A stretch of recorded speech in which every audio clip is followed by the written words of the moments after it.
Hola, ¿qué tal? Buenas noches y bienvenidos pues, a un programa más, a un capítulo más del YE, aquí en la Y asturiana, en Telecable, en esa Asturias Televisión, una jornada esta, en la cual vamos a hablar de política, porque ya toca, porque ya saben que estamos, bueno, pues a muy pocas fechas ya de unas nuevas elecciones generales en España, en nuestro país, y en el que vamos a hablar también en este programa de cultura, de la que nos toca más de cerca, de cultura de aquí, de Asturias. Programa, como siempre, que ya comenzamos, ¿con qué? Con la cabecera.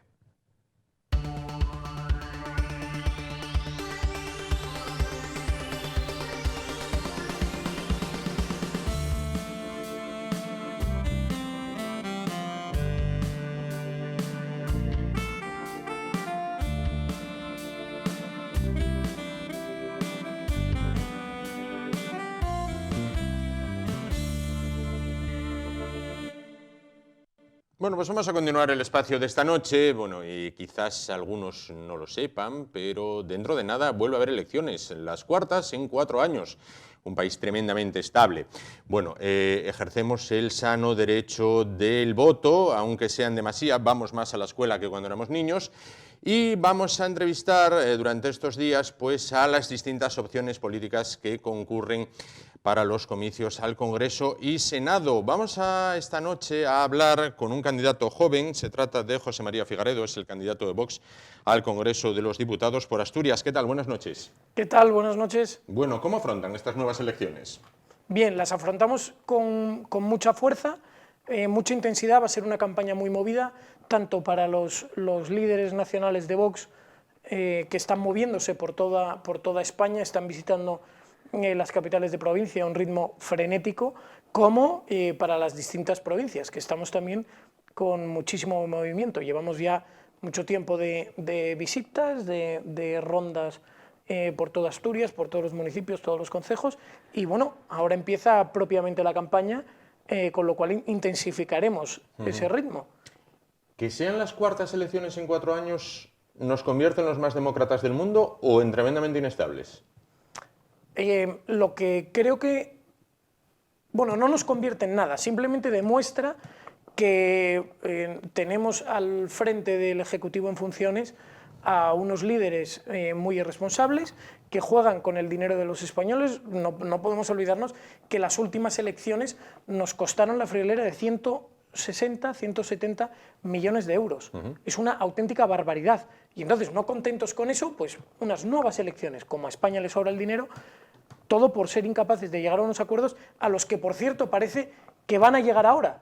Ya están anunciando los principales partidos, pues PP, PSOE, Ciudadanos, ya están anunciando que parece que empiezan a entenderse ahora.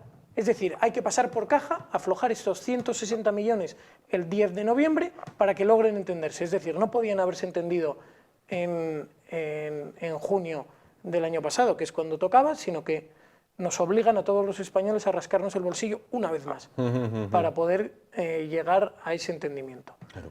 Dicen las encuestas que ustedes que van a subir y que van a ser la tercera fuerza política en nuestro país, en España.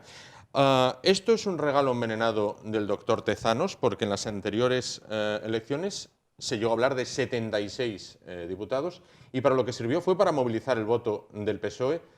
El PSOE jugó con la baza del miedo a Vox, y entonces pudo sacar un gran rédito electoral. ¿Se fían de estas encuestas?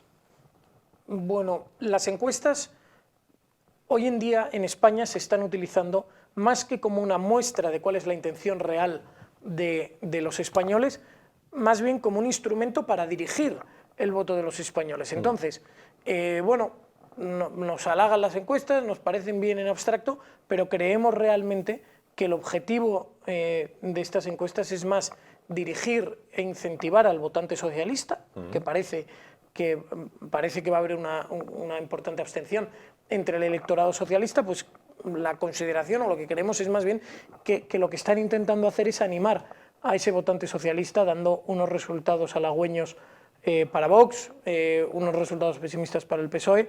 Eso, que la intención es realmente dirigir al votante. Lo que es un dato objetivo es que suben en afiliados.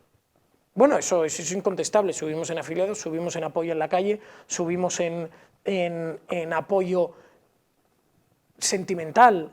Antes la gente casi que se avergonzaba de ser de Vox, casi que tenían que decirlo con secretismo y llevarlo con discreción, porque los entornos sociales, en los entornos sociales se veía ahí una repulsa, mucho progrerío, pues, presionando a los simpatizantes, pero cada vez se lleva más a la luz, cada vez hay más gente a favor, cada vez hay más palmadas en la espalda, más choques de mano por la calle, más gente que te dice ánimo, seguid así. Entonces, desde luego no hace falta irse necesariamente al número de afiliados, que también, pero se ve que crece el apoyo a Vox, crece la simpatía, crece, porque crece la necesidad, cada vez es más palmaria esa necesidad. Vox surge como un partido, como se decía en la campaña, de extrema necesidad, porque la situación en España cada vez es más vergonzosa, más insostenible, unas instituciones que no hacen nada, un ejecutivo que es absolutamente pasivo, que permite, tolera la violencia, que es connivente con los sediciosos, que azuza a la población y esto la gente lo ve. Para Vox, en Cataluña, ¿cuánto peor, mejor? Para Vox, en España, cuanto mejor, mejor. La realidad es que es triste que la situación en Cataluña es tristísima y nos encontramos ante una situación sangrante que debe solucionarse cuanto antes. Y el problema es que nadie lo dice, nadie habla de forma clara. Todos los partidos están en silencio absoluto, nadie se atreve a ponerle el cascabel a ese Torra que dice apretad, apretad a los CDR, nadie se atreve a dirigirse directamente contra ello y a decirle que hay que ponerle fin. Entonces, Vox es el único que lo dice. Ojalá la situación no existiese, ojalá la situación en España se hubiese controlado cuando hacía falta en sus orígenes y no hubiésemos llegado a ver arder las calles de Barcelona. Ojalá no lo... Pero bueno, Vox se beneficia de decir cosas de sentido común. En los orígenes de esta situación de Cataluña, usted y yo jugábamos a Playmobiles, ¿eh? Bueno, esto viene desde 78 en adelante. Hombre, el origen más evidente está en ese acuerdo de Aznar y Pujol. En ese momento en el que Aznar vende su alma al diablo, el alma de todos los españoles, por desgracia, empiezan a cederse las competencias y de ahí nace el demonio separatista que tenemos ahora enfrente, con una sociedad adoctrinada, una educación en manos del separatismo, luego continúa con todas las medidas que se han ido adoptando, han sido totalmente laxas, una versión suavizadísima del 155 que podía haberse aplicado, una alta inspección educativa que lleva inoperante pues 20 años. Entonces, claro, el demonio nace en un momento, pero se lo ha ido alimentando sucesivamente. Y desde luego ahora mismo tiene muchísima fuerza y atacarle a día de hoy y revertir una situación tan vergonzosa como la que tenemos hoy es muy complicado, pero en algún momento hay que hacerlo.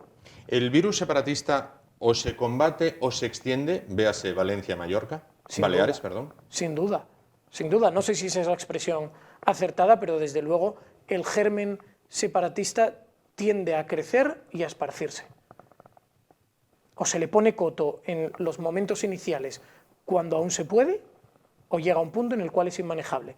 En ese momento en el que un porcentaje alto de la población de una región dependa del dinero con el que riegan el separatismo, imaginémonos en Asturias, en el día en el que se monte un chiringuito de la lengua más fuerte del que ya es, en el día en que haya una proporción muy alta de profesores de Bable que dependan de la existencia del Bable en los colegios públicos, introducido con decreto ley, el día que haya una serie de traductores de Bable en las instituciones. No olvidemos quién va a traducir las sentencias judiciales al Bable. El día en el que los médicos necesiten el Bable para ser médicos. Al final todo esto son barreras de entrada que se van poniendo en la sociedad y llegará un punto en el que las personas que están dentro de esas barreras las defiendan. Es decir, un médico en Cataluña dice: yo he tenido que aprender catalán para acceder a esta oposición, pues quiero que quien venga detrás tenga que aprenderlo también. Yo no quiero que me quiten el puesto si no están en igualdad de condiciones. Es una cuestión comprensible. Es decir, en el día en el que ese nacionalismo logre levantar esas barreras de acceso, el combate se convierte en mucho más difícil, porque quienes están dentro serán ya adeptos a ese régimen nacionalista. Esto en el ámbito político. En el ámbito de la seguridad, profesionales de los cuerpos y fuerzas de seguridad del Estado, policías y guardias civiles, en una palabra, en conversaciones privadas dicen o esto se ataja o va a pasar como en el País Vasco. Bueno, va a pasar, ya está pasando como en el País Vasco. Ya está pasando. No hay muertos. Bueno, no hay, es la única diferencia, la lista de muertos, pero ya se han encontrado bombas en Cataluña. La situación en Barcelona no difiere mucho de la Kale Borroka que encontrábamos en el País Vasco en los años duros. La situación es complicadísima y es cuestión de tiempo que hayan muerto, pero cuestión de tiempo, porque la situación no se está sosteniendo. Es como, o sea, hay una marejada y se están abriendo todos los diques. Todos los potenciales diques de contención se están abriendo. Se está permitiendo a la riada avanzar y arrasar todo a su paso. Entonces, la situación ya es como la del País Vasco, quizás en un momento más inicial, pero nos encontramos ante una auténtica violencia organizada desde las instituciones públicas, organizada con dinero público, con una generalidad connivente con toda esta violencia, connivente e incentivadora de esa violencia. La situación es muy complicada. Para aquellas personas que no tengan el voto decidido, yo no sé si el número de indecisos es amplio o no antes de las elecciones, o si en España ya, bueno, pues tenemos preconcebido a quién se va a votar una elección tras otra, ¿no? Pero bueno, para aquellos que estén indecisos, en Vox, ¿qué hay además de la bandera? Bueno, para empezar y para introducir la respuesta, estamos todavía en periodo preelectoral, por lo tanto aún no se puede pedir no el estamos voto, en el obviamente. momento de pedir el voto. La realidad es que detrás de la bandera de Vox la bandera es la punta del iceberg. La bandera es un símil que representa un ideal muchísimo más amplio. La bandera representa la seguridad social que nos ampara a todos los españoles, que a día de hoy, por culpa de un sistema autonómico injusto, es un elemento generador de diferencias entre los españoles. Un español que nazca 20 kilómetros más arriba o 20 kilómetros más abajo tiene un acceso a la seguridad social diferente. El ejemplo más sangrante es el del condado de Treviño, en el cual ambulancias de Álava se niegan a acceder a recoger a españoles cuando están a escasos kilómetros de la capital alavesa. Es una vergüenza porque pertenece a una comunidad autónoma diferente. Eso es bandera española. La educación, los alumnos que nazcan en las comunidades autónomas con un sistema educativo más desarrollado y más fuerte, tendrán más oportunidades de prosperar en la vida que los españoles que no. De nuevo, esto es bandera española. Queremos la igualdad y la libertad de todos los españoles para desarrollarse libremente, sea donde sea, en cualquier punto del territorio español. De nuevo, volvemos a justicia. Nos encontramos con que determinadas comunidades autónomas tienen los juzgados atascados, absolutamente faltos de recursos, de material, de personal, mientras que otras comunidades autónomas, de nuevo por un régimen perverso, disponen de multitud de medios. Entonces, si tú eres un español en un lugar, tendrás un derecho de acceso a la justicia diferente a si eres un español que reside en otro lugar. Estos tres puntos, que son educación, sanidad y justicia, son bandera española. Son igualdad y libertad de todos los españoles. Y esto continúa. Continúa con libertad económica, continúa con diferencias impositivas, determinados infiernos fiscales que encontramos en España. Infiernos fiscales que lastran la competitividad de las empresas. Zonas como Asturias en las cuales se está castigando a la industria por la situación asturiana, se está castigando a la industria con una energía más cara, con la energía más cara de la Unión Europea, poniendo trabas sistemáticas a la exportación, la falta de medios de comunicación, de transportes para importar y exportar los productos de Asturias. En definitiva, todo esto es la bandera española. Solo que recogido en un único símil. Este es el símil, pero representa la igualdad y la libertad de todos los españoles. Los que saben de esto dicen que hay una crisis económica a la vuelta de la esquina, que ya hubo una, de la que yo no sé si llegamos a salir o no, porque en el bolsillo del ciudadano de a pie tampoco es que se haya notado mucho, pero dicen que viene otra. ¿Tienen un plan económico para combatir esta posible crisis? Bueno, la crisis, esas dudas con las que lo reflejas, Juan, es clara, es evidente. Alemania, que es la locomotora tradicional de Europa, está presentando los peores resultados de los últimos años. Sí. Se confirma que la encuesta de población activa, de nuevo, arroja los peores resultados desde hace muchos años. La situación se está ralentizando.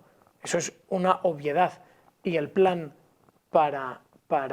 de Vox es que el dinero tiene que estar en el bolsillo de los españoles. Hay que reducir el bienestar del político y sustituirlo por el bienestar del ciudadano. No tiene sentido el gasto desmesurado que tenemos en España en multitud de conceptos, pero uno de ellos son los chiringuitos políticos. Tenemos 17 congresos repartidos con todos los gastos, con todos los asesores, con todos los políticos, las diputaciones provinciales cuyas funciones se solapan con las de los parlamentos autonómicos, diputaciones provinciales a las que, por cierto, no se vota. Son designadas por los parlamentos autonómicos, un chiringuito para colocar amigos de los políticos, una situación de una complejidad, una burocracia que lastra a las empresas, un sistema fiscal de la seguridad social, etcétera, que dificulta al autónomo salir adelante, que dificulta a las pymes convertirse en grandes empresas. Entonces, lo que tenemos que hacer, y esa es la idea de Vox, es simplificar, desburocratizar y devolver el poder al ciudadano, que es quien tiene que tenerlo. La responsabilidad del ciudadano, la individualidad, el pequeño empresario, el autónomo, estos son los que realmente tiran de la economía y es a quienes más se está castigando. Dígame 3 cosas que necesita Asturias y que defendería en el Congreso de Madrid. Bueno, Vox, como ya sabe, es un partido que defiende lo mismo en Asturias que en Andalucía, porque creemos, y es una firme convicción que yo personalmente, no solo el partido, personalmente la comparto, y muchísimos españoles lo comparten, lo que es bueno para Asturias es bueno para toda España. Y ahí volvemos al sentido común. Necesitamos que no se lastre con impuestos a todos los españoles. Necesitamos que se ayude a las familias españolas, a quienes han tributado, a quienes han cotizado. Es una vergüenza que un pensionista que lleva trabajando por España y en España toda su vida reciba menos dinero que un menor no acompañado que ha llegado antes de ayer. Reciben más ayudas la inmigración ilegal que lastra España, reciben más ayudas esa inmigración que los trabajadores españoles, que las familias españolas que pasan por dificultades. Entonces, necesitamos dejar de ayudar al político, dejar de ayudar a ese inmigrante ilegal para ayudar al inmigrante legal, por supuesto, para ayudar a los españoles, para ayudar a los trabajadores y para ayudar a esas pequeñas empresas. Y esa ayuda, a lo que vamos, pasa por simplificar los procesos, facilitarle las cosas, y quien sea aquí un autónomo me entenderá perfectamente. Los autónomos cada 3 meses tenemos que estar preparando todas las declaraciones, y o bien las haces tú mismo con el riesgo muy elevado de confundirte en pequeñas cifras con las correspondientes multas que ni siquiera puedes alegar, bueno, o contratar el necesario gestoría, asesoría, etcétera. En definitiva, son todo dificultades, todo complicaciones y todo trabas en la carrera de los españoles para generar industria, empleo, trabajo, riqueza. El sábado meeting. Sí, señor. A las 12. En el centro Calatrava. Y vendrá Santiago Abascal, estaré yo, estarán todos los diputados autonómicos, concejales asturianos y bueno, una multitud de afiliados, simpatizantes y amigos que ya han manifestado su interés en venir, o sea que se recomienda estar puntual, incluso un pelín antes de las 12. Para finalizar, no me lo esperaba así, me esperaba un hombre con traje, corbata verde, un pin muy grande con la bandera de España, no me lo esperaba así, con un aire un poco podemita. Bueno, tenemos que reconocer, es cierto, en Vox, o tengo que reconocer y anunciar que mucho antiguo votante de Podemos se ha pasado a Vox.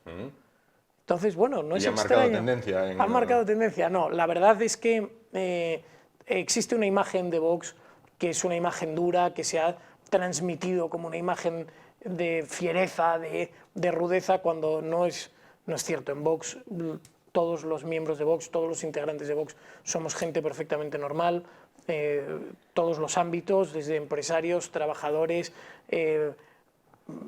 padres de familia, madres de familia, tenemos todo el espectro y como tal pues representamos a todo el espectro. O sea, no hay un estereotipo en el que se nos pueda catalogar porque, de nuevo, somos un movimiento cívico, en definitiva, somos muy transversales y se puede encontrar de todo, de todo. Y yo no soy la primera sorpresa. Si se mueve un poco entre los afiliados y los simpatizantes, se llevaría sorpresas mucho mayores. Mucho mayores. Bueno, pues José María Figaredo, candidato de Vox al Congreso de los Diputados en las próximas elecciones generales para las que se inicia la campaña de manera oficial, aunque vivimos en campaña desde no se sabe cuándo. Bueno, pero se inicia la campaña de manera oficial dentro de ya pocas horas. Muchísimas gracias por estar con nosotros esta noche. Muchísimas gracias a vosotros. Buenas noches.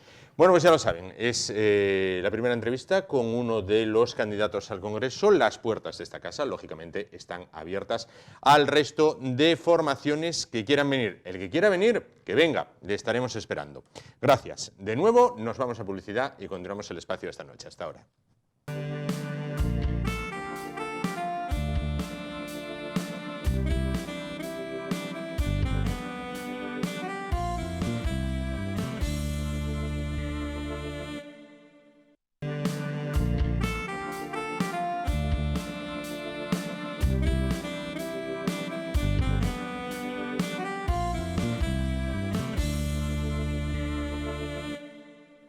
Bueno, pues continuamos el espacio de esta noche. Bueno, pues recientemente, después de unas declaraciones políticas, bueno, pues saltaban de nuevo a la actualidad la figura de las jóvenes conocidas como las 13 Rosas. Bueno, pues 13 jóvenes que fueron fusiladas después de la Guerra Civil y a las cuales en Asturias, pues hace unos días, todavía se les hizo un homenaje, un acto de recuerdo. Bueno, para hablar de una manera divulgativa y pedagógica de quiénes fueron estas chicas, se encuentran esta noche con nosotros dos personas que saben y mucho de este tema. Se trata de Laura Díez, es presidenta de la Asociación 13 Rosas Asturias. ¿Qué tal? Buenas noches. Hola, buenas noches. Y junto a ella, Maximino Candanedo, que es vocal de esta asociación. ¿Qué tal? Buenas noches. Hola, buenas noches. Bueno, pues entonces, hace nada, tan solo unos días, celebraban un acto de recuerdo, un acto en memoria de estas chicas, ¿no? Cuéntenme un poquito. Bueno, la Asociación 13 Rosas, entre las muchas actividades que tiene dos que podríamos decir que son la joya, ¿no?, de la asociación.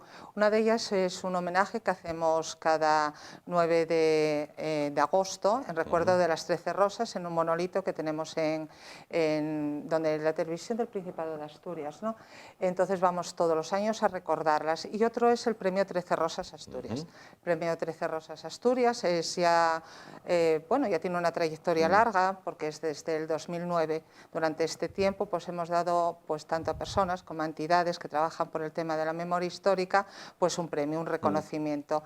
Este año, ya hace 10 años de los premios, y lo que hicimos fue un homenaje, naturalmente a las 13 Rosas, que es el nombre de nuestra asociación, y a los galardonados en las distintas ediciones. Entonces pues vinieron, la verdad que de toda España, y tuvimos un acto yo creo que muy bonito y muy entrañable de recuerdo a esas 13 mujeres. Y un homenaje también pues a todas las personas que fueron víctimas de la represión franquista, no solamente a los galardonados. Si hubiera que explicarle a un chico de los que estudian ahora quiénes fueron estas mujeres, ¿cómo se les podría explicar? Bueno, yo creo que es sencillo por una parte explicar su historia, pero muchas veces es muy difícil llegar a explicarlo. Afortunadamente la asociación desde hace unos años estamos colaborando con colegios y tras un proyecto que tuvimos hace poco sobre el cementerio civil de Gijón, la fosa común y el muro, hacemos visitas con institutos, que eso la verdad es muy muy importante. De hecho la última a mí me emocionó especialmente porque uno de los chicos, su abuelo, estaba en la fosa, ¿no? Y fue interesante ver cómo los alumnos pues escuchaban las explicaciones, miraban, incluso leían las placas que hay en recuerdo de las víctimas. Y es una asignatura que tenemos pendiente, ¿no?, lo de la historia y el conocer la historia, realmente lo que ocurrió. Las 13 rosas, pues bueno, eran 13 mujeres, como bien dice el nombre, que tenían una edad entre 18 y 29 años. Muchas de ellas se las recuerdas porque eran menores de edad, ya que la mayoría en aquella época era 23 años.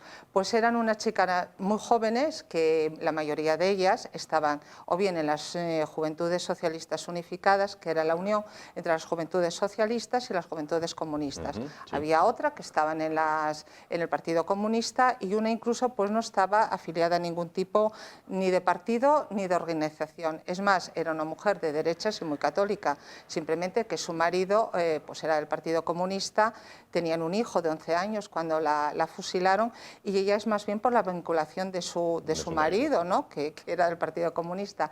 Entonces estas 13 mujeres tienen una vida pues muy diferente unas de otras. Yo, por no hablar de las 13, que nos llevaría mucho tiempo, pues diría el caso de Julia Conesa, que es el símbolo de nuestra asociación, Julia Conesa y Joaquina López Lafite, que eran las dos asturianas, una de Oviedo y otra de Trubia. Entonces, por decirte el caso de esta chica, que es la historia de muchas de ellas, pues mira, se marchó de Asturias por necesidad, con su madre y sus dos hermanas. En Madrid, pues se dedicaba a la costura, pero le gustaba el deporte. Y entonces, para acceder a un polideportivo, pues oye, se apuntó a las Juventudes Socialistas Unificadas. ¿Qué hizo? Pues daba clases en el polideportivo. De hecho, lo dejó muy pronto porque la necesidad hizo que pasara a trabajar como cobradora de tranvía. La detuvieron, la juzgaron y la fusilaron. Y como ella, muchas otras. Es decir, que la historia de las 13 rosas, con ser personas muy diferentes, ni eran asesinas, ni eran violadoras, ni eran torturadoras. Tal y como se dijo bueno, recientemente. Todos estos homenajes, recuerdos, ¿abren heridas, cierran heridas, cauterizan heridas? Bueno, yo creo que no abren heridas en absoluto. El tema está ahí y lo que tenemos es que pasar página y que todos tengamos un reconocimiento, ¿me entiendes? Es decir, no podemos olvidar que hay personas en este país que tienen a sus familiares y no saben dónde los tienen. Entonces, hasta que esa gente pueda recuperar esos cadáveres, esos restos, no se van a cerrar todas las heridas, no se está abriendo nada. Por ponernos una venda en los ojos no vamos a negar que existe una realidad, no se está reabriendo ninguna herida, desde luego. Esa es la postura de nuestra asociación, está clarísimo. ¿La aplicación de la ley de la memoria histórica hace justicia o hace revancha? No, hace justicia porque lo primero que hicieron el bando vencedor y sublevado en este momento fue hacer eso mismo que nosotros pedimos, pues coger a sus muertos, enterrarlos dignamente, donde ellos querían, cuando querían, cogieron todas las calles anteriores que había, las quitaron, pusieron las que ellas quisieron y es lo que hicieron, simplemente lo que estamos haciendo nosotros, y yo creo que cualquier persona, ahora lo vemos que cuando desaparece alguien, pues ponemos todos los medios al alcance de que esa persona aparezca, porque el sufrimiento de la familia es tremendo. Entonces es una cosa muy lógica. Yo creo que si todos reflexionamos, ahora que viene el Día de los Difuntos, todos queremos saber dónde están nuestros muertos, todos queremos enterrarlo donde la familia quiera y como quiera, que además la mayoría de estas familias eran católicas y ahora cuando se hacen exhumaciones generalmente los entierran en cementerios civiles. Saber dónde está tu antepasado, llevarle un ramo de flores y nada más. Yo creo que lo que hace es eso, justicia, que al fin y al cabo es lo que hicieron anteriormente. El cambio de los nombres en las calles, por ejemplo en Oviedo, ha generado una fuerte polémica, hay incluso sentencias judiciales en un sentido o en otro, bueno, o en un sentido determinado. ¿Estarían de acuerdo en se quitan las calles, no sé, por ejemplo, General Yagüe o nombres de más militares que había en el callejero betense? ¿Estarían de acuerdo en que se quitaran, por ejemplo, en todas las ciudades de España, calles a brigadas internacionales, Dolores Ibarruri, La Pasionaria, o ahora toca quitar de un lado nada más? Bueno, yo creo que es un debate interesado. Políticamente a determinados partidos les interesa generar ese debate que en realidad no existe. Estamos hablando de Oviedo y en Oviedo hace años, con un gobierno municipal del Partido Popular, se suprimió la calle División Azul por la calle Real Oviedo y no se generó ningún tipo de debate. Evidentemente el tripartito fue más allá, quitó, creo que son 14 calles, y entonces ahí está, no el acto en sí, sino quién lo realiza. Yo creo que ese es el problema. Quitar calles de otras personas, vamos a ver, yo creo que no pueden tener el mismo tratamiento la persona que reprime que la represaliada.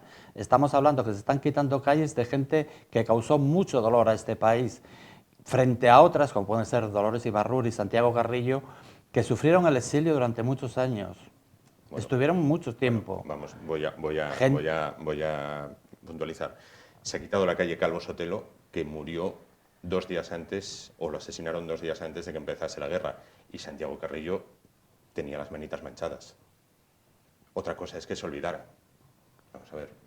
Calvo Sotelo murió 2 días, lo asesinaron 2 días antes de que comenzase la guerra, sí. Con lo cual difícilmente se le puede imputar un crimen de guerra o cualquier tipo de crimen. La calle de la Nueva España, se ha cambiado el nombre, Calvo Sotelo, se ha casado creo a Federico García Lorca, que debería de tener calle prácticamente en todas las ciudades y pueblos de España. Santiago Carrillo tenía un pasado, que por connivencia de todos se ocultó o se pasó página, creo. No tengo esa percepción. Por la zona por donde se pone la corbata, cuellos, creo. Bueno, que ese debate se podía seguir, y se puede llevar adelante, y se olvidó. Pero en aras de lograr una transición correcta, se pactó entre el Partido Comunista de entonces, las fuerzas, digamos, conservadoras, se acordó el actual sistema democrático pero bueno, no vayamos... Se enterraron muchas puedo cosas. Estar de acuerdo en que se homenajee a las 13 Rosas, por supuesto, pero no la vemos la imagen de Santiago Carrillo, por favor. Para empezar, no tenemos calle Santiago Carrillo y, como sabes, bueno, las calles que se quitaron aquí, que además es lo que dice Massimino, es casi, depende de quién lo haga. Porque ese debate nunca tuvo. Cuando estaba Gabino de Lorenzo se hizo una comisión de memoria histórica, se quitaron muchas calles, y es más, si miramos la hemeroteca podemos ver que decía lo que dice la ley era misa, fue una de las frases que dijo, solo que quedó ahí. Las calles que se quitaron ahí, de estas 14, la mayoría estaban ya anteriormente, ya estaban aprobadas que se quitaran, simplemente que no se quitaron por el motivo que sea, ¿no? Y nosotros lo que hicimos fue cumplir eso. Entonces, ¿qué ocurre? Que lo que decíamos, si quitas una calle, un determinado tipo de gobierno, pues entonces crea rechazo en el otro. Lo que tenemos que hacer es, vamos a dejarnos que seas de derechas, de izquierdas, de centro o de lo que quieras. Hay una ley de memoria histórica y la ley de memoria histórica se debe de cumplir. Hay unas fechas, y lo que tú dices, ahí tuvimos, cuando la calle Calvo Sotelo, dificultades, ¿no? De decir, oye, murió unos días antes, pero sí lo que se tuvo en cuenta, porque aquí para eso están los estudios de la universidad, de que esta persona había tenido relación, que hubiera sido fusilada antes, no quiere decir que no hubiera participado activamente en el golpe de Estado, ni en el movimiento, ni defendiera unas determinadas ideas. Es igual que, por ejemplo, ahora la tumba de... ¿cómo se llama? No me sale el nombre, de la Falange. José Antonio. ¿Ves que nadie protesta? Está allí, está con Franco y nadie te dice hay que sacarlo, porque según la ley de memoria histórica fue una víctima, ¿no? Fue una víctima y como víctima se va a quedar allí. Es decir, que se tiene que cumplir los plazos y lo que dice la ley. ¿Que ese debate se puede abrir? Pues naturalmente. La diferencia es que si lo abrimos nosotros, la izquierda, por decirlo de alguna manera, ya todo el mundo se tira encima y dice, mira qué pasó, ¿no? Yo mañana se abre ese debate, no hay ningún problema. Es que se puede hablar, se puede discutir. Es decir, yo me puedo sentar contigo y a lo mejor hasta me convences. Yo no tengo que convencer. No hay ningún problema, ¿no? Pero te quiero decir que eso es la diferencia. Muchas veces el talante de unas personas y de otras. Yo cuando hablo, por ejemplo, de la calle 13 Rosas, nosotros la propusimos, pero yo cuando estuve en la Comisión de Memoria Histórica no la votamos. Fueron los grupos los que lo decidieron. Yo dejé que los grupos, como es lógico, decidieran si se ponía o no se ponía. Ellas, que es el nombre de nuestra asociación, no tiene las manos de sangre, y nuestra asociación, que representa, tiene el nombre de esas mujeres, pues estamos aquí para reivindicar su buen nombre, que también al fin y al cabo es el nuestro, y también de las familias, porque date cuenta que en la Asociación 13 Rosas están muchos familiares de las 13 Rosas, gente que me decía, oye, es que hasta hace poco pues no decíamos nada, no tal, pero claro, cuando dicen este tipo de cosas, que luego podíamos revisar muchas partes de la historia, naturalmente, de hecho es lo que se han hecho estos 40 años, porque ya viste que de un bando se habló y mucho, y del otro no se habló nada. Entonces es un poco, yendo a lo de, yo como soy profesora, ¿no? Y estudié historia en su momento, pues entonces es eso, es dar a conocer la historia, nada más, y lo más asépticamente posible dentro de lo que se puede, porque cada uno llevamos dentro nuestra manera de pensar. Entonces yo si te digo las 13 Rosas y me dice que son esto, esto y lo otro, yo te saco una sentencia, y te saco una sentencia del tribunal que las juzgó, donde naturalmente no aparecen esos cargos. Entonces, claro, hay que ir un poco con la documentación, con la verdad por delante. Correcto. Y la verdad es una sentencia. Entonces, si te dicen, pues fueron condenadas por esto, esto y esto, no puede venir nadie a decir no, y por esto, y por esto, por esto. Así, demuéstralo. Oye, y si lo demuestras, a lo mejor, Adelante. pues tengo Claro. que decirte, adelante, ¿por qué no? Lógico. Recientemente se han exhumado los restos de Francisco Franco.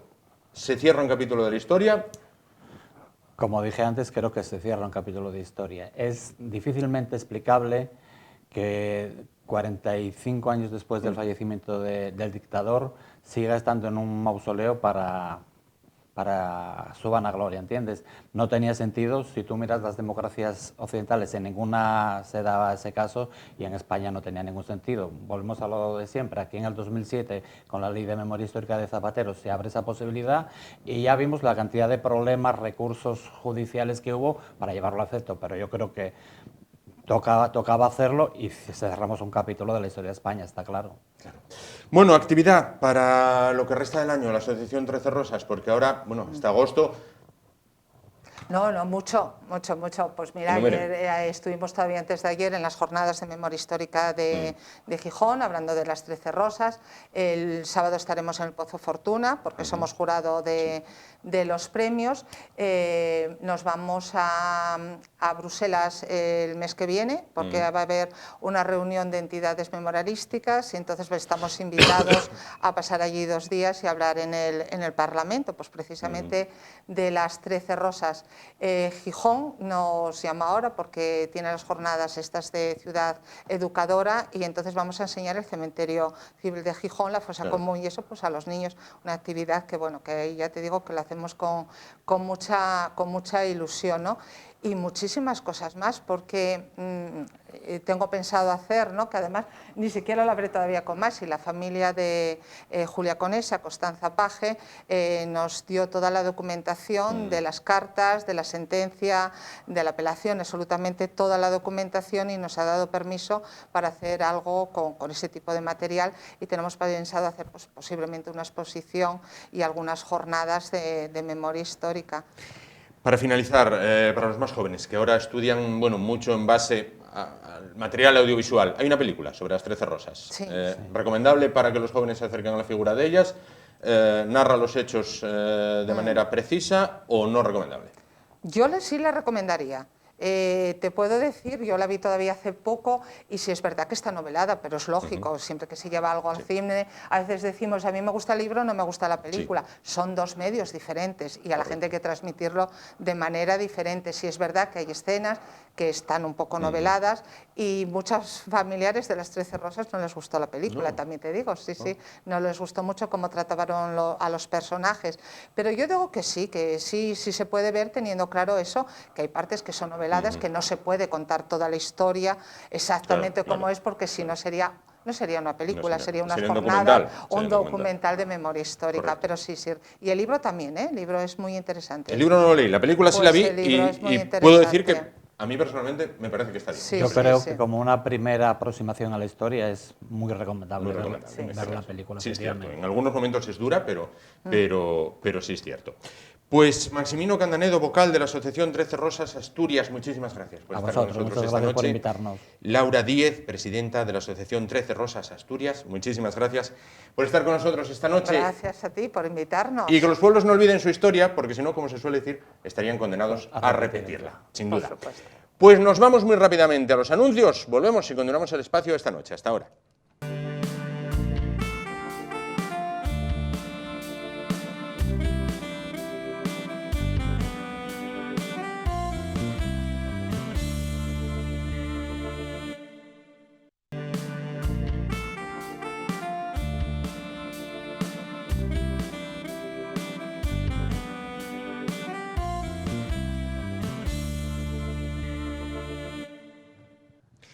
Bueno, pues continuamos el espacio de esta noche. Vamos a afrontar ya lo que es la recta final del mismo. Dejamos los temas que tienen que ver con la política, tanto pues la política actual como con la de temas que tratan sucedidos hace muchos años. Vamos a presentar a nuestra siguiente invitada. Se trata de Ana Cano, ella es miembro de la Academia de la Lengua Asturiana. ¿Qué tal? Buenas noches. Hola, muy buenas noches. porque los próximos días 5, 6 y 7 de noviembre la Academia de la Lengua pone en marcha las 38 Jornadas Internacionales de Estudio, en Oviedo, más concretamente en la Facultad de Filosofía y Letras. Me corrige si me equivoco, mañana se cierra el plazo de inscripción, es decir, todavía se está a tiempo. Sí, todavía se está a tiempo y la xente que quiera, bueno, pues facer a inscripción pode facelo. De todas as maneiras, son xornades abiertas e, polo tanto, cualquier persona pode asistir a les conferencias e a les ponencias, o sea, que con independencia de que te ha registrado ou non, la asistencia, la entrada é libre.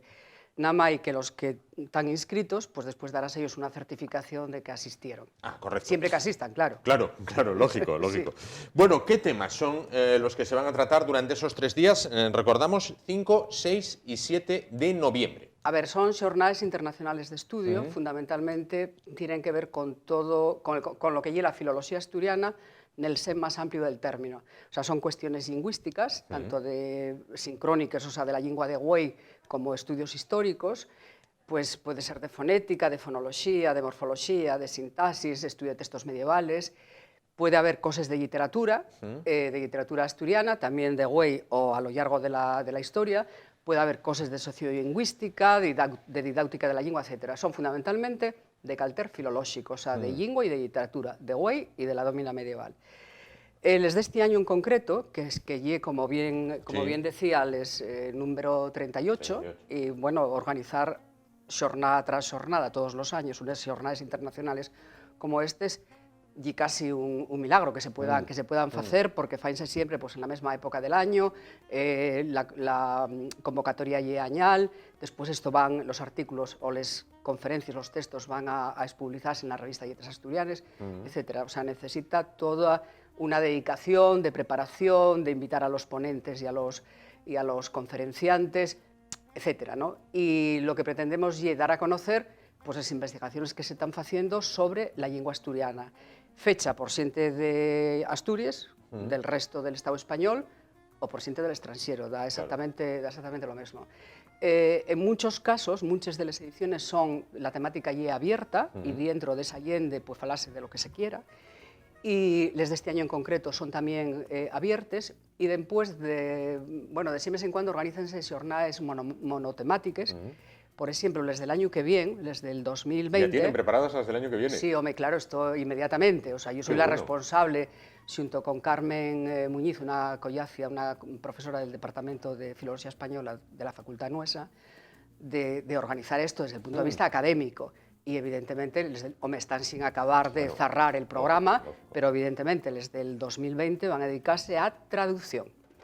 Y lo que no sabemos todavía es, y ya tenemos conferenciantes que ya están, digamos, apalabrados, y no sabemos si serán los 3 días sobre eso o 2 dedicados a traducción y 1 de tema libre, porque también conviene la temática libre, porque eso fai pues, que los investigadores más mozos, más nuevos, la gente que va pues, finando los estudios, que se pueda ir incorporando a la investigación, ¿no? Entonces, en este caso en concreto, les xornades, como les de todos los años, tenemos una serie de ponentes, y luego que son como los conferenciantes, y después aportaciones más curtis, que son les comunicaciones. Tenemos que conjugar también, puesto que son xornades internacionales de estudio, y que esos textos después tenemos que publicarlos en una revista científica, pues tenemos que conjugar la presencia de especialistas de aquí con xente de fuera. Claro. Eso. Entonces, este año, también el día 5, como bien decía el martes, faise siempre ese primer día la inauguración y la presentación, una sesión por la mañana en la propia facultad, presidida por el rector y por el decano de la facultad. En buena medida, las jornadas pueden hacerse gracias a la colaboración de la universidad y la propia facultad de Filosofía y Letras. Y ahí hacemos la presentación de un número de Letras Asturianes, del que se publica coincidiendo con estas jornadas, que este año lle pues, el número 121 de Letras Asturianes, y que no solo se publica en papel, el ejemplar que yo tengo aquí, y allí la versión en papel, sino también digitalmente. Y después la presentación de otra, que está allí pues, dedicada a la filología, fundamentalmente. Claro. Pero después hay otra revista de divulgación a la que yo hoy tengo un especial, no sé, cariño, ¿no? Que lle la de Ciencias, Cartafollos Asturianos de Ciencia y Tecnología, que lle una revista de divulgación científica, que no las publicamos nada más que que a través de la red, o sea, hay una revista que está colgada de la página web de la universidad y de la página web de la propia Academia de la Lengua, donde especialistas del máximo nivel escriben artículos de divulgación científica sobre temas que no tienen nada que ver con la filología, ¿no? Vale. Porque parece como que la lengua asturiana pues, estaba encellada fundamentalmente a la cuestión filológica y lingüística, sí. ¿no? Y una revista yo creo que muy interesante en ese sentido, por lo que tiene, bueno, de novedoso y también por lo que colabora o contribuye a lo que es la normalización social de la lengua asturiana, ¿no? Y después, la primera ponencia es de Ramón Lluís Bande, que es uno de los grandes especialistas que tenemos nosotros en cine, que va a hablar del cine en asturiano. Sí. Y después de tarde tenemos... Cine en asturiano que a verlo haylo, como dicen los gallegos. Sí, a verlo haylo. Y después de tarde tenemos dos ponencias o dos conferencias, una que abre, que es de Philipp Obrist, que es un profesor de la Universidad de Zúrich, y que es una persona con la que yo entré en contacto hace muchísimos años porque él formóse en la Universidad de Basilea y yo trabajaba junto con la digamos, directora de tesis pues, en proyectos internacionales de investigación. Él tuvo que hacer una estancia fuera de la Universidad de Basilea y mandaronlo a trabajar aquí en la Universidad Nuesa con nosotros y sobre temas partiendo del asturiano, sobre cosas después del ámbito hispánico, ¿no? Por comparación. Y ahora él está sentado en la Universidad de Zúrich y va a dar una conferencia, la primera de la tarde a las 4:30, sobre el mito de las lenguas medievales primitivas y la contraargumentación en asturiano. Después hay comunicaciones y luego está la jornada del martes, zárrase con una ponencia de una compañera del departamento de Filología Clásica y Románica, que es de Filología Clásica, y que yo creo que va a ser una conferencia muy interesante porque va a hablar de la primera traducción del latín al asturiano, que es el Fuero de Lleón. Entonces yo creo que es una conferencia sumamente interesante porque ella es especialista en latín, ¿no? En ese tema. El miércoles y el jueves son nada más de tarde, entramos a las 4, con una conferencia de Imanol Suárez Palma, que viene de Estados Unidos, de la Universidad de la Florida, que va a hablar sobre cuestiones también gramaticales, cómo se expresa la posesión en castellano y en asturiano. Este profesor es asturiano, formóse aquí en la Universidad Nuesa, ahora está en los Estados Unidos, allí trabajando, y entonces, es muy importante para nosotros no solo hablar del asturiano, sino hablar del asturiano en relación con o comparándoles con las otras lenguas románicas, ¿no? Y este profesor pues, aplica a los estudios pues, una comparanza del español o de la lengua que sea románica y como elemento de comparación introduce el asturiano. Y de tarde tenemos otras dos ponencias, aparte de las comunicaciones, otra de Josefa Dorta Luis, que viene de la Universidad de La Laguna, que es una especialista en prosodia, y va a hacer una comparanza entre la prosodia del asturiano y la prosodia del canario. Ella viene de la Universidad de La Laguna y también una caderalga de esa universidad. Dentro de 3 años y la encargada de organizar el congreso más importante que hay en el mundo de filología románica, que es el congreso de filología y de lingüística románica, y va a organizarlo ella en la Universidad de La Laguna. Y después zarra el día Antonio Romano, que viene de la Universidad de los Estudios de Turín, de Torino, y que va a hablar trabaja también sobre cuestiones prosódicas. El título en el programa está en francés, no sé finalmente, él fala castellano, fala italiano, fala francés, supongo que la exposición que la fará en castellano. El título y el resumen mandólo en francés, nosotros con eso no tenemos problema ninguno, pero él fala en castellano perfectamente, ¿eh?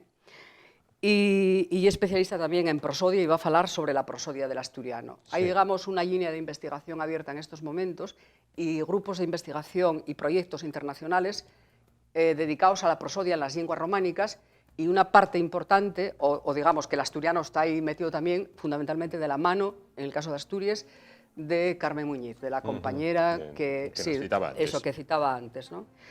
El jueves, pues lo mismo, entamamos a las 4:30 con una ponencia de Lucia Molinu, que es de la Universidad de Toulouse.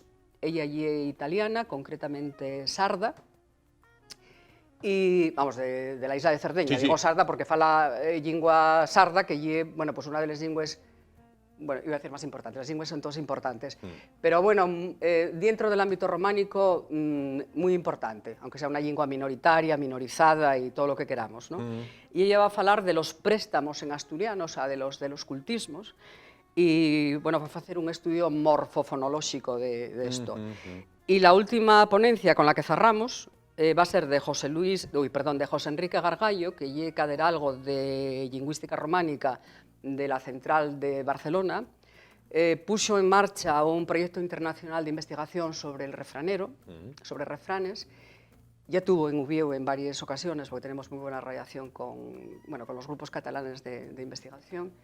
Y él va a hablar de refranes meteorológicos del asturleonés en su contexto romance, según los datos del Paremio-ROM. Paremio-ROM y la sigla con la que se identifica ese grupo de investigación panrománico, ¿no? Y bueno, y él va a hablar pues, de los refranes que tienen que ver con el tiempo, con la climatología nuestra, que tienen todos una misma orientación, ¿no? Sin duda. Porque el clima es muy uniforme en Asturias, pero en comparanza con los textos, con lo que sucede en las otras lenguas románicas. Y después, entre medias de todo ello, pues va a haber les comunicaciones que son aportaciones más curtis. Y bueno, yo creo que son temas muy interesantes. Yo convido desde aquí a todos los que quieran asistir, que tean inscritos o no, desde yo la puerta no se ellos zarra. Me hizo el programa completo, prácticamente, ¿no? Pero bueno, quería preguntar, tenía apuntado a quiénes van a participar, bueno, me lo contestó todo. A ver por dónde la pillo ahora. ¿A quiénes están dirigidas principalmente? ¿Qué público es el público potencial? A ver, el público, yo creo que la gente en general que está interesada por el asturiano desde ese punto de vista, desde el punto de vista filológico y lingüístico, y todo el público que está interesado por las lenguas románicas en general. O sea que yo creo que, y el que tenga pues curiosidad un poco, ¿no? Claro. Y bueno, yo creo que año a año pues caltiense una asistencia de público, para lo que son las jornadas, congresos y cosas de este tipo, bueno, pues bastante estable y nos en general estamos bastante satisfechos, ¿no? Pero donde yo ya estamos pensando en el año que viene. Voy a contarle un secreto. A ver. Hay invitados en este programa que antes de empezar me dicen, ¿me dices las preguntas que me vas a hacer? Entonces, usted no me lo preguntó, hay que decirlo así, no me preguntó qué me vas a preguntar, pero va adelantándose a la pregunta que yo voy a hacer, porque yo iba a preguntar, ¿cuánta gente esperan que pueda acudir? Ya me lo dijo. ¿Quiénes van a participar? Ya me lo dijo. ¿Ponentes extranjeros? Ya me lo dijo también. Que este año son casi todos, ¿eh? Casi todos de fuera de Asturias. Claro. Y unos cuantos extranjeros. Pero bueno, coincide así. Y es verdad que nos tenemos que procurar, porque son jornales internacionales y después, porque esos textos van a publicarse en Letras Asturianas, y Letras Asturianas está sometida a un proceso de evaluación internacional científica. Entonces, claro, tiene que ser pues de distintas nacionalidades, las lenguas que se emplean en la revista son variadas, tienen que ir pues los resúmenes en inglés, todo ese tipo, los artículos tienen que ser sometidos a evaluación por un par ciegos, o sea, por dos personas que no saben quién es el autor. Bueno, hay que cumplir los estándares. Y yo, que soy la directora de la revista, enfótome muchísimo en que las jornadas de estudio y la revista tengan el mayor altor científico posible, porque para la lengua asturiana eso es clave y fundamental. Claro. El objetivo entiendo que es tremendamente divulgativo de todo lo que se da, ¿no? Es decir, no se trata de vivir en una torre de marfil, de bueno, vamos a tratar esto, pero lo tratamos aquí entre cuatro, no. No. Hombre, quiero decir que hay unas conferencias que se siguen mejor y otras peor. Sí. Pero claro, eso es como si asistimos a una conferencia, qué sé yo, de bioquímica. Pues claro, depende de lo que sepamos de bioquímica, ¿no? En una materia entiende mejor. Exacto, hay unas cosas que se entienden mejor unas que otras. Y luego también depende muchísimo de la capacidad de la persona que expone. Claro. Eso es clave y fundamental. Claro. O sea, yo conozco gente que fala de cuestiones sencillas y no hay quien la entienda, y conozco gente que fala de cosas de las que yo no sé absolutamente nada y que son muy técnicas, y que es una delicia sentirlos falar, ¿no? Claro. Bueno, vamos a hablar de otro tema. Tienen el apoyo, me decía, de la Universidad de Oviedo. Sí. El tema de la cooficialidad, ¿cómo va? No lo sé cómo va. Yo creo, en mi opinión, va más despacio de lo que a mí me prestaría que fuere, ¿no? A ver, yo creo que la cooficialidad en el Estado español en el que nos movemos, que es el Estado de las autonomías, donde tenemos una lengua oficial en todo el Estado español, por, como dice la Constitución, que es el castellano, y después también dice la Constitución que las otras lenguas serán cooficiales en los territorios en los que se falen acordes con los propios estatutos. Yo creo que eso, la cooficialidad es totalmente necesaria para que la lengua se pueda caltener otros tantos siglos como los que lleva viviendo, o por lo menos la mitad o unos pocos. Si estuviéramos en otra situación de organización política del Estado, pues igual la cooficialidad no sería necesaria, Yo cuando fui presidenta de la Academia de la Lengua Asturiana, que fui durante muchísimos años, bueno, con los organismos internacionales de lenguas y culturas amenazadas, etcétera, pues cuando venían a España, o venían a Asturias en concreto, digo a España porque alguna vez tuve que desplazarme a Madrid para hablar con ellos, porque me pidieron que fuera a hablar con ellos para exponer cuál era la situación, ¿no? Entonces recuerdo que una vez, pues una de las personas que estaba en aquel comité interrogáronme, pero bueno, ¿por qué tanta manía con la cooficialidad? O sea, no entendemos por qué la lengua tiene que ser oficial. Y claro, la respuesta es esa. Lo que no es oficial no existe. Eso es como lo que no tiene nombre no existe. Entonces hay toda una... Y cuesta muchísimo más trabajo sacar las cosas adelante, porque siempre en un Estado como el nuestro, en un Estado, quiero decir, en una situación como la nuestra, de non oficialidad o de non cooficialidad. Porque hay cosas que las lenguas cooficiales tienen porque va de suyo, y si no lo es, pues de ninguna manera. Entonces siempre estás dependiendo pues, de la voluntad, no solo de la política, sino de la voluntad personal, bueno, pues de las personas que más o menos tienen algo que ver en la cuestión, ¿no? Entonces, hombre, yo a mí prestaríame muchísimo que la cooficialidad se pudiera amalgamar en esta legislatura, pero bueno, hay que ver lo que pasa. Eso tiene que ser por consenso, tiene que ser una cuestión transversal. Yo creo que la lengua y la oficialidad no tienen que ser ni de derechas, ni de izquierdas, ni del centro, ni de los extremos. Debería de ser una cuestión asumida por todos, tiene que ser transversal a todos los partidos políticos y transversal a toda la sociedad. Y yo creo que no se puede entender como algo a la escontra de, en absoluto. Yo creo que el castellano lleva muchísimos siglos de implantación en Asturias, y no lleva el asturiano contra el castellano. Yo creo que eso, bueno, yo creo que aquí nadie lo plantea que tenga dos dedos de frente, ¿eh? Y yo puedo decir, estuve durante yo creo que 2 mandatos, formé parte del Bureau de Dirección de Laicos, que lleva la sociedad del mundo mundial. Eso sí que lleva del mundo mundial, porque el ámbito románico, vamos, pinta poquísimo, de onomástica, elegida justamente por los romanistas europeos. Y ahí las lenguas oficiales son el alemán, el inglés y yo creo que el ruso. Alemán, inglés y ruso. Y los 4 años que tuve ahí, de la misma manera y con la misma vehemencia que defiendo que el asturiano tiene que ser lengua oficial en Asturias, defendí que el castellano o el español. Sí, bueno, a mí me gusta además lo de castellano y entre otras cosas además y el término constitucional, pero no por nada, sino porque y lo que aprendí desde que nací, quiero decir. Y soy de pueblo, y era lo que se decía. Pero bueno, con la misma energía que defiendo ahora la oficialidad del asturiano, defendí que el español fuera oficial dentro de esa asociación, que aunque tiene 3 lenguas oficiales, en realidad después la que es oficial y el inglés, o sea, quiero decir que lenguas románicas nada y francés nada tampoco. Y la verdad es que no lo conseguí y lo que me decían es no, primero que el español tiene que ser el chino porque tiene un mayor número de falantes en el mundo. Entonces, no lo conseguí. Yo espero que con la cuestión del asturiano tener un poco más de suerte. Y espero también que en el laicos el español sea lengua oficial. A nivel calle, fuera de lo que es el nivel académico, a nivel calle, ¿la situación generada en Cataluña le hace un flaco favor a la lengua asturiana? No nos fa ningún favor, absolutamente ningún favor, porque tiende a identificarse bueno, la gente que está en las contra o que busca problemas donde yo creo que no los hay, porque llevamos muchos años defendiendo la oficialidad del asturiano y la lengua asturiana, y aquí no hay grupos nacionalistas que puedan plantear problemas como los que hubo en el país, vamos, en Euskadi o en Cataluña, ¿no?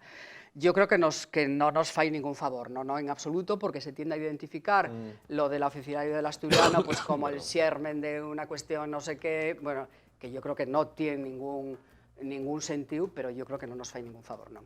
Claro. No. Pues solo me queda que anime a la gente que nos esté viendo y que diga, oye, pues mira, me interesa estos asuntos que van a tratar, al margen de las comunicaciones bueno, de las que no hemos podido hablar, pero me interesan estos temas. Voy a pasar por allí, por la Facultad de Filosofía y Letras, aquí en Oviedo, los días 5, 6 y 7 de noviembre.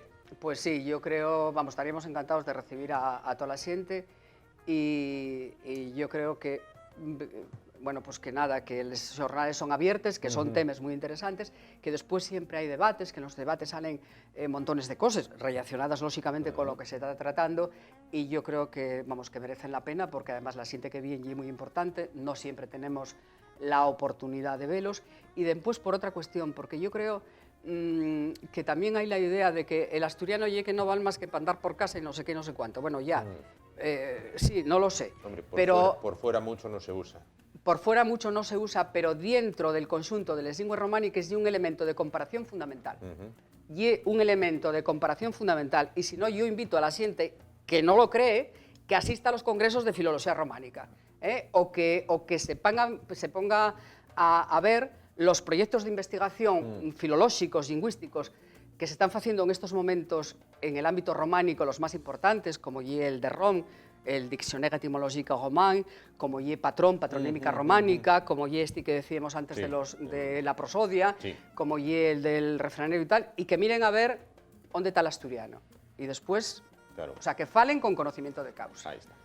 Pues Ana Cano, miembro de la Academia de la Lengua Asturiana, muchísimas gracias por estar con nosotros esta noche y acercarnos, bueno, pues de manera tan pormenorizada lo que va a ser este programa de las 38 Jornadas Internacionales de Estudio los días 5, 6 y 7 de noviembre en la Facultad de Filosofía y Letras de la Universidad de Oviedo.